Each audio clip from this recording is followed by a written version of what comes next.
Hi, it's Thomas Gronnemark, the throwing coach. Here is my live throwing analysis of the Bundesliga game Mainz against Augsburg. I've just recently analyzed a game with Mainz, but the reason why this game was really interesting for me was that I've been working with both head coaches from Mainz and Augsburg. So the newly appointed Bo Henriksen from Mainz and also in three different clubs with the head coach from Augsburg, Jes Torup. But again, this was a really interesting match between Mainz from the bottom of the league and then Augsburg, a little bit higher placed in the league. But before I go into this match's numbers, again, I'm a throwing coach, have 20 years of experience. I've been part of 14 titles in international football, and I'm helping clubs in two ways. Either I'm visiting clubs and organizations all around the world, and I'm helping them on the pitch also with analysis, but I'm also having an online course primarily for amateur and youth coaches. So, again, do you want to know more about that? You can visit throwinacademy.com. But let's go to this match, this live throw-in report. We'll start with Mainz. And first of all, I look at the throw-in possession.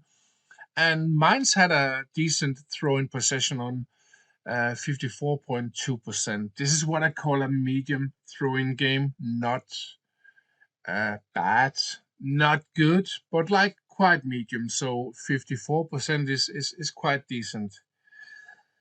Then I was also looking at how big percentage of all throw-ins are Mainz coming into good throw-in or positive throw-in situations, and it was on 37.5% of the throw-ins. And of course, this number can be much better.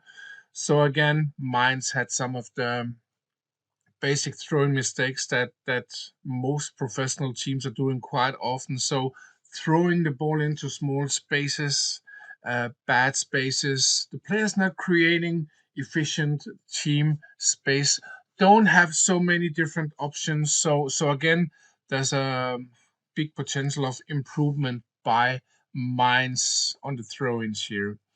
Then, if I have to look at the highlight from the Mainz throwing game, was that late in the first half they had like a threw the ball into a box and then did a switch up play, and I really like that. And yeah, really well played by the Mainz team here. So absolutely well done by them in this situation.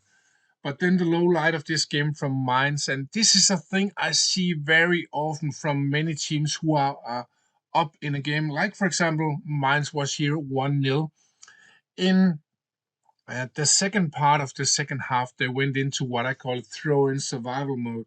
And it means that the team had actually like played quite decent up till then with their throw-ins, but then they suddenly started to do a lot of just like long balls down the line into bad spaces, and I think that's really a shame. I'll cover that in my one of my videos here in the coming days. But that's a tendency I see with many teams, that they are like 1-0 in front, and then suddenly they forget everything about keeping possession or creating chances after throw-ins. It's more about, okay, let's just chuck that ball down the line. And I think that's really a shame, not only for Mainz here in that game that this happened for them, but also generally in football. So I think don't go into that survival mode if you're up front in a game. It's much better to either keep possession or even try to create a chance with a maybe with a low risk high reward throw in. So again, even though Mainz were the better throwing team in this match, I think they have a big potential of improvement. Let's go to Augsburg then, and yeah, they had a quite bad throwing game with a possession and throw-ins under pressure on 33.3%. They also had a lot of throw-ins where Mainz didn't pressure them. But so I don't count that into the statistics. But yeah, 33.3%, you can't be satisfied with that. And then the good situation number was even worse, and so that was 22.2%. So again, are you having these numbers? There'll be a lot of situations in a match around throw-ins where you aren't performing so well, and of course that's over a whole season perfecting your affecting your general performance. Then we look at the highlight from Augsburg, and a little bit like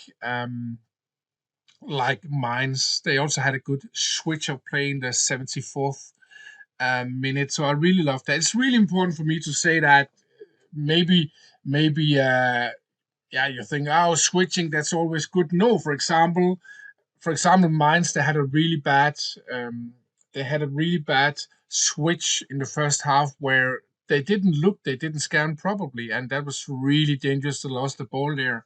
So switching is not always good if the space is not there, if you haven't scanned, if you haven't made the right movements on quality of throw, quality of passes, quality of switching too.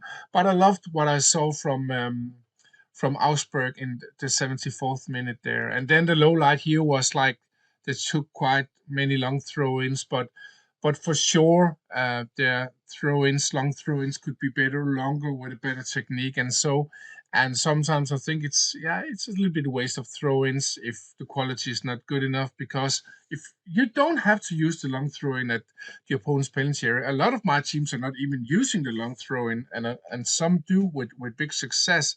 But if you do, you want to have high quality in the long throw-ins. Yes, Mainz also did some, and they for sure could improve their technique too, because especially one of their throwers had like quite yeah uh, not an efficient technique there. So again, big potential of improvement from both teams in this game here. So that was my live throw-in report of the Bundesliga game Mainz Augsburg. If you want to know more about my throwing coaching, then you're welcome to go into throwinacademy.com. You can read about my visits, my online course, but you can also just follow me on social media. And yeah, you're absolutely welcome to make a comment around this video. And if you want a specific team that I should analyze, then you're also welcome to write directly to me or just say it in the comment too. Have a fantastic day. Bye bye.